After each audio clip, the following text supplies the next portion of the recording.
हरि नाम को अच्छे से ले नहीं पाता, क्या कारण है ये? तो इस कारण इसका तीसरे श्लोक में महाप्रभु बताते हैं कि आप विनम्र नहीं हो, आप कृतज्ञ नहीं हो, आप सहनशील नहीं हो, अ, आपको दूसरों को मान देने की बिल्कुल इच्छा नहीं है और हमेशा आप चाहते हैं कि लोग मुझे मान सम्मान दें और इसी के कारण आप अ, ये हरि नाम की महिमा जानने के बाद भी अ, हरि नाम अच्छे से ले नहीं पाते। तो ये जो तीसरा श्लोक है ये हमें समर्थ बनाता है हरि नाम का जप करने के लिए, ठीक है? तीसरा श्लोक है और ये हमको सबको पता है कि विनम्रता चाहिए, कृतज्ञता चाहिए, सहनशीलता चाहिए, धैर्य चाहिए, लेकिन फिर भी नहीं होता है क्योंकि इसके लिए भी हमें अभ्यास करना होता है क्योंकि अहंकार है ये इसके बीच में आता है। तो इसलिए दूसरा श्लोक से लेके तीसरे श्लोक में जंप मारना है तो इसके लिए समय लगता है, ठीक है? समय लगता है क्योंकि दूसरा श्लोक तो पता चला है कि मेरी बहुत इच्छा है कि मैं हरि नाम को अच्छे से जप करूं।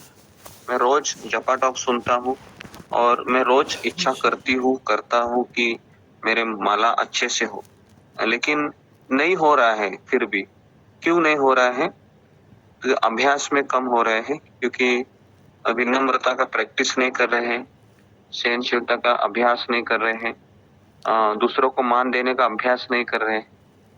तो ये अभ्यास ये दूसरे से तीसरे श्लोक में अभ्यास से ही होता है, अभ्यास अभ्यास, ठीक है? और अभ्यास जब करते हैं ना तो काफी बार ऐसा हो सकता है कि मैं असफल हूँ। असफल होने के बाद भी हमें वापस उठना है।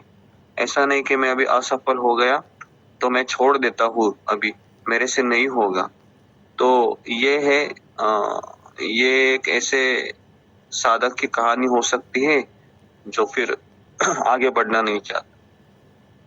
तो भक्तिमय मार्ग में हम बहुत बार गिरेंगे, बहुत बार गिरेंगे।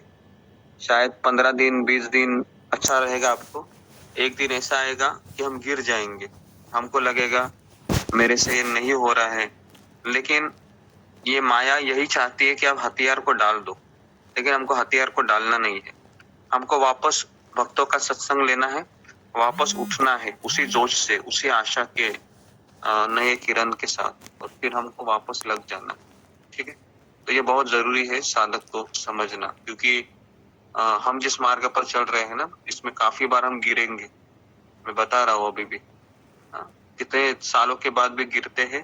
गिरने का अर्थ है कि आपको निराश होंगे, ऐसा लगेगा कि मेरे से नहीं हो रहा है, परेशानी हो रही है, ये हो रहा है, वो हो रहा है, तो भी हमको वापस अगले दिन 4 बजे माला करना है क्योंकि यही एक रास्ता है और कोई रास्ता नहीं। चौथे श्लोक में अगर आपको तीसरा श्लोक आपने पार किया, विनम्र बन गए आप, सहनशील बन गए, उसके बाद दूसरों को मान देने में आपको बहुत अच्छा लग रहा है ना? और उसके बाद फिर भगवान आपको हरि नाम की रुचि दे दिया अभी आप हरि नाम अच्छे से जपने लगे, आपका 16 माला तो आपको ऐसा लगता है कि जैसे मैं स्वर्ग लोक वैकुंठ लोक में पहुंच गया। तो इतना आपको अच्छा लगता है कि और जप करूं और जप करूं और जप करूं। तो ये जब जप का आपका टेस्ट मिल जाता है ना तो फिर आपको ये घर के प्रति जो आसक्ति है, उसके पास पत्नी के प्रति आसक्ति है, पति के प्रति आसक्ति है, बच्चे के प्रति आसक्ति है, ये सब चली जाती है। वह उसको आसानी से ना बोलता है। अभी हम आसानी से ना नहीं बोल पाते क्योंकि हमारे पास रुचि नहीं है, इसलिए हम कभी कभी ना बोलते हैं लेकिन कभी कभी हाँ भी बोलते हैं। हाँ मुझे चाहिए, मुझे धन भी चाहिए, मुझे पति भी चाहिए, मुझे पत्नी भी चाहिए, सब चाहिए मुझे, है ना? और कभी कभी जब अच्छा होता है कहते हैं कि ये नहीं चाहिए मुझे, कृष्ण ही चाहिए, भक्त ही चाहिए। तो ये गुलाटी मारने का काम उसका चलता रहेगा जब तक उसको हरि नाम का रुचि नहीं हो। ठीक है? तो दूसरे श्लोक से लेके तीसरे श्लोक में जाने के लिए हमें गुरु का आश्रय लेना पड़ता है, ये मैंने बताया नहीं। तो गुरु का आश्रय लेने के बाद फिर वो तीसरे श्लोक तक आ जाता है। तीसरा श्लोक उसने पार किया, फिर चौथा श्लोक ने उसने कहा कि नहीं मुझे चाहिए, उसका प्रगति फिर चौथे श्लोक में दिखाई देता है। फिर उसको ऐसा लगता है कि मैं वैकुंठ में हूँ, मैं आगरा में, दिल्ली में या बेंगलोर में या फिर तो इस संसार में नहीं है। फिर वो अगर उसने 3 श्लोक पार किए ना, फिर वो वैकुंठ लोक पहुंच जाता है। फिर वो उसको ऐसा लगता है कि हाँ, कि मैं अभी कृष्ण भक्ति में मुझे बहुत अच्छा लग रहा है। ओके, तो ये 4 श्लोक हो गए। 5वें श्लोक में वो फिर भगवान को कहता है कि भगवान मैं आपका सेवक हूँ, मैं आपका किंकर हूँ, मैं आपका दास हूँ, मैं पतित हूँ, तो मैं आपसे यही चाहता हूँ कि मुझे आपके चरणों में आप लगा के रखिए। तो ये वो 5वें श्लोक में भगवान से कहता है कि और मेरी कोई अभिलाषा नहीं है। ठीक है, और उसके बाद फिर वो कहता है कि आप ही मेरे उद्धार कर सकते हैं इस संसार से। तो ये 5वां श्लोक हो गया। छठा श्लोक में वो क्या बोलता है देखिए, छठे श्लोक में नयनम गलद अश्रु धारया, और फिर छठे श्लोक में उसके आंखों से आंसू आते हैं। आंखों से आंसू आना ये दूसरे तीसरे श्लोक में नहीं हो रहा है। आप देखिए, आंखों में आंसू आना, निरंतर आंसू आना। उसके बाद वह हमेशा भगवान को कहता है कि पुलकैर्नि चितम वपु कदा तब नाम ग्रहणे भविष्यति। भविष्य में कभी मेरा मन, मेरा जो आंखों से अश्रु आएंगे, मेरा कंठ गदगदित होगा, मेरे शरीर पे रोमांच खड़े रहेंगे आपके कीर्तन करने से। तो आपने भी महसूस किया है किसी ने कि आप इस्कॉन मंदिर गए हैं और आपने कीर्तन सुना है और आपके आंखों से आंसू आ गए हैं, है ना? तो ऐसा आपने अनुभव किया होगा, किसी ने किया है ऐसा अनुभव कि आप कीर्तन सुने? किया हो, बहुत लोगों ने किया होगा, बराबर है। हाँ, किया होगा। तो ये हमेशा चलता है या 5 मिनट 2 मिनट का ही रहता है? क्या लगता है आपको?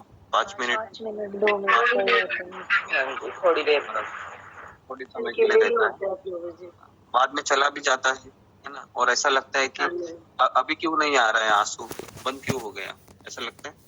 जी लगता है बंद क्यों हो गया, अभी तो आ रहा था आंसू। तो भगवान ने आपको झलक दे दिया है ना, एक तरीके से थोड़े समय के लिए कि हाँ, आप सही मार्ग पर चल रहे हो, इस तरीके से। इतना सब होने के बाद हम 7वें श्लोक पे आता है और उसको फिर युगायितम निमेषेन चक्षुष परारुषायितम शून्यायितम जगत सर्वम गोविंद विरहेन में। उसके बाद उसको भगवान से इतना लगा होता है, भक्तों से इतना लगा होता है कि वो एक क्षण भर भी भगवान और भक्तों के बिना रह नहीं पाता है। फिर ये जो श्लोक है ना, 7वां श्लोक, इसमें वह व्यक्ति घर में नहीं रह सकता, वह वृंदावन जाएगा, नहीं तो कहीं धाम में जाके रहेगा, खास करके क्योंकि उसको लेकिन साथ साथ वो फैमिली मेंबर का भी रिस्पेक्ट करेगा। ऐसा नहीं कि फैमिली मेंबर को गाली देते रहेगा, क्योंकि वो सबका सम्मान करेगा फिर, लेकिन उसको कोई समझ नहीं पाएगा, उसको कोई समझ नहीं पाएगा, लेकिन फिर भी वह सबसे विनम्रता से ही रहेगा वो। तो 7वां श्लोक में उसको एक क्षण एक युग के भांति लगता है, जिस तरह से और ये सब हरि नाम से होता है। लेकिन एक दूसरे श्लोक से लेकर तीसरे श्लोक में ना, ये बहुत बड़ा गैप है, क्योंकि ये सारी चीजें बाद में फटाफट होने लगती है। एक बार आपने तीसरा श्लोक क्रॉस किया ना, तृणादपि सुनीचेन, ये वाला विनम्रता, सहनशीलता, उसके बाद मान देना, ये अगर हमने श्लोक पार किया, फिर ये फटाफट आता है, सारी चीजें तुरंत आती, क्योंकि यही एक सबसे बड़ा ब्लॉक है हमारे बीच और कृष्ण के बीच में, क्योंकि अहंकार ये सबसे बड़ा ब्लॉक है और अहंकार को पार करने के लिए हरि नाम ही एक सहारा है, और हरि नाम का अच्छे से होने के लिए सेवा करनी जरूरी है। हरि नाम में रुचि ये गुरु और गुरु का आज्ञा का पालन से ही वो आता है, या फिर वैष्णव की सेवा करने से आता है। ठीक है, तो ये सब चीजें फॉर्मूले मैंने बताए जिस तरह से मैंने सुना था अभी तक प्रवचन में। तो इसके लिए हरि नाम तो लेना ही है, लेकिन अगर आप हरि नाम लेते हैं और हरि नाम लेने के बाद आप सेवा नहीं करते हैं, तो क्या आपको लगता है कि हम 24 घंटा हरि नाम ले सकते हैं? ऐसा होगा? तो इसका उत्तर है नहीं। समझ में आ रहा है? इसका उत्तर है नहीं। तो इसलिए हमें हरि नाम का जप तो करना है।